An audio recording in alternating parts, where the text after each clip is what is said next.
आए चलते हैं अपने नेक्स्ट क्वेश्चन नंबर 18 की तरफ। What you know about the following? Tension in the string, limiting force of friction, braking force, और ये कुछ टर्मिनोलॉजीज है जिनको मैं वन बाय वन करके एक्सप्लेन करता हूँ। तो स्टार्ट करते हैं टेंशन इन द स्ट्रिंग से। The force acting on the string when it is subjected to pull is called tension in the string. आपने बस टेंशन इन द स्ट्रिंग में ये लाइन बतानी है कि वो फोर्स जो स्ट्रिंग के अंदर प्रोड्यूस हो रही है वो टेंशन इन द स्ट्रिंग है। इसके बाद है limiting force of friction.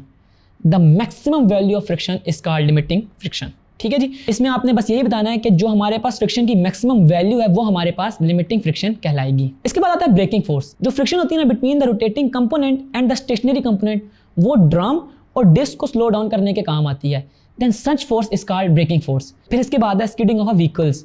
Skids usually तभी होती हैं जब क्लच को सडनली इंगेज या डिसएंगेज किया जाता है, या फिर ब्रेक्स को हार्ड अप्लाई किया जाता है, या इसके अलावा व्हीकल्स को हम तेज़ी से चलाएं और इसी दौरान स्टीयरिंग व्हील को तेज़ी से घुमाते हैं। इन सब केसेस में स्किडिंग होती है। अब हमारे पास इसके बाद जो टर्म है वो है seat belts.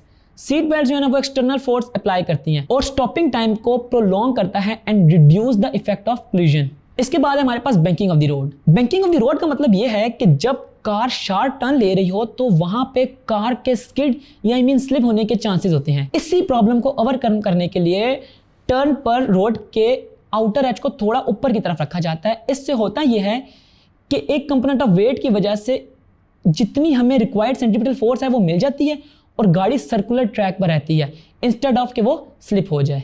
And at the end हमारे पास टर्म है वो है क्रीम सेपरेटर। इसमें भी एक हाई स्पीड से बाउल जो कि फुल ऑफ मिल्क होता है स्पिन हो रहा होता है, और नेचुरली इस स्पिन होने की वजह से heavier particle of the milk bowl के आउटवर्ड पोर्शन में चले जाते हैं and lighter particle spinning axis के गिर्द इकट्ठे हो जाते हैं। एंड वी नो कि मिल्क के लाइटर पार्ट में क्रीम और बटर वगैरह इंक्लूड हैं, और जो पार्टिकल स्पिन एक्सिस के गिर्द इकट्ठे होते हैं इनको हम बाद में सेपरेट कर लेते हैं और